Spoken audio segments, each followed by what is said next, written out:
where it sits. I'm with the James Bond of ITSM, as it says on your Twitter profile.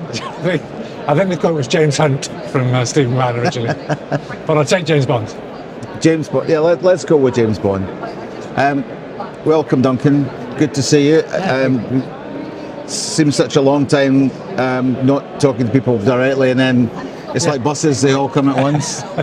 How are you finding getting out and talking to people again? Yeah, it's really nice. It's been a very different experience taking a little bit getting used to, but yeah, it's been lovely to see people. I saw you at the SDI event a few weeks ago. I mean, that was probably my first one as well. I mean, have you managed to get out in front of organisations? No, clients are still very nervous about having people on site, and it makes consulting. I don't know what you found, but makes consulting a bit trickier when you sort of see someone face to face and kind of really build up that relationship and rapport with them. It's a very different beast. Yeah, it's quite mixed. I mean, I've only really been in front of a few who've really asked for it, and the rest are kind of like, there's no point coming in because we won't all be here anyway. Yeah. So, just from your perspective, Forrester perspective, and so on, industry analyst and consulting in that space. What are you seeing at the moment that's new? What are we not doing that we should be doing, or and what should we be doing next? So I don't expect you just to roll these up, but that conversation of are there new things that you're seeing that are interesting? Well, there's a couple of sort of trends we are seeing. So firstly, in terms of sort of ITSM tools, obviously enterprise service management is really taking hold now. But what's also happening is you get the sort of edges bleeding over to take over from elements of CRM or ERP or whatever, and it's the ability to do more with tools is become more interesting. The double-edged sword of that is those other vendors are starting to try and play in this sort of ESM space a bit as well. So it's interesting to talk with clients. The other thing we're seeing a lot of is a lot of conversations around automation and AI. That's really maturing now. So we've been talking about it for a good few years, but it's actually really solving real client use cases. You come back to that one. I mean, the one you're saying about enterprise service and the tooling side of that.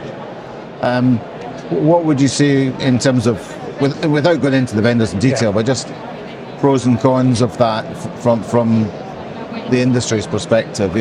One of the cons, I think, is that the industry is ahead of organisations. So there's still an education piece with ESM to go with a lot of clients we talk to. They sort of know it. They know it's a bit wider than technology, but how it really solves HR use cases or the way the rest of the organisation works, how it can then tie the whole organisation together, really get you to collaborate across organisations, as we've sort of seen within technology with things like Agile and those sorts of ways of working. Those conversations going on, and we're kind of seeing that change now, which is interesting.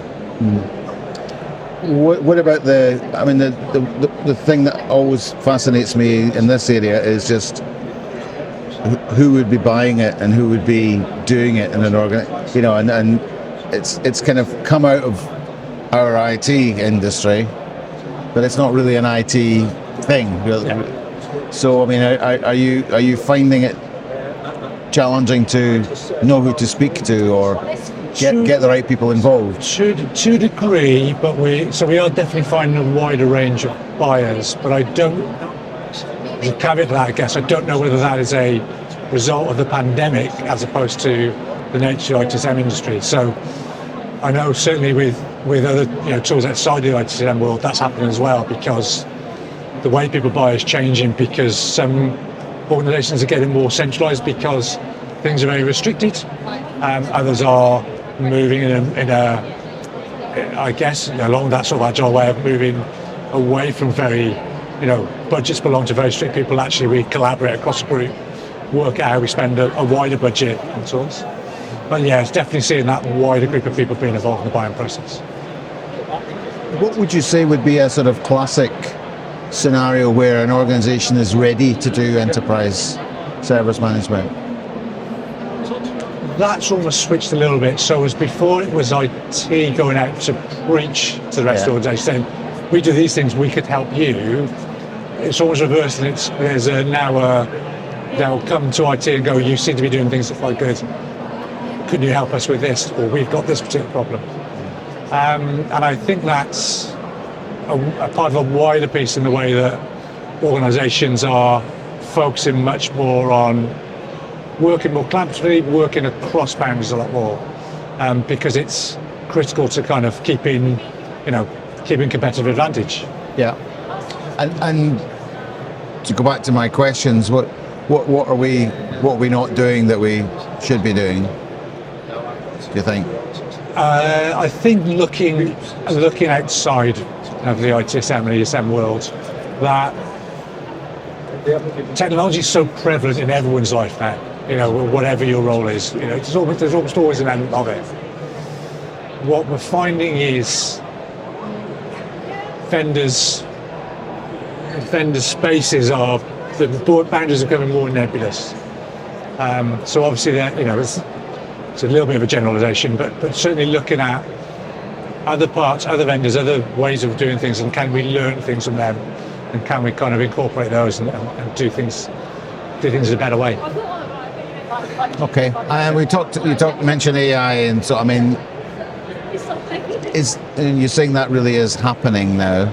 It's taken a long time, isn't it? It's taken a long time. Yeah, it's taken a long time, and that really was because the customer experience was very poor. So, I had an experience buying some flowers a few years ago where I was doing it through a bot, and I asked what I didn't think was a particularly controversial question, and it had to hand back to a human being.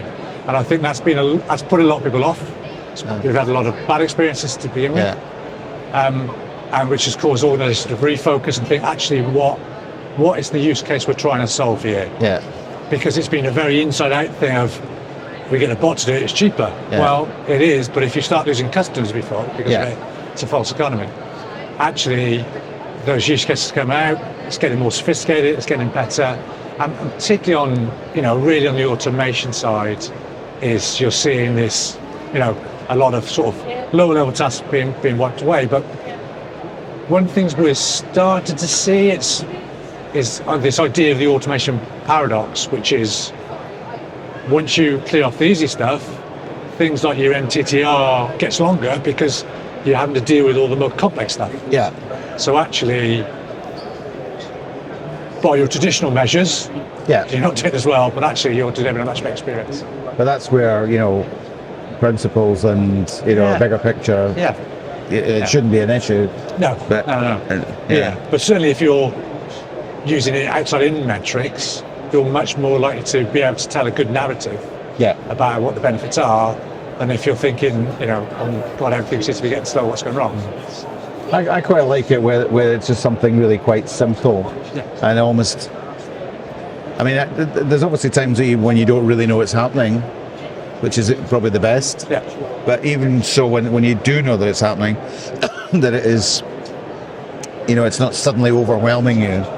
I think that's positive. Okay, and just finally, looking forward then, what do you think from an industry perspective we should be looking to do more or better in the next period, or do we have to change the whole industry? Are we still bound by our IT nomenclature? No, I don't think so. I think, so if you think of, I think the big shift has happened with the introduction of cloud. So when I started IT service management, things like capacity management were hugely important because I had limited space to put kit in. It took me 13 weeks to get a server, so you had to be right on top of that.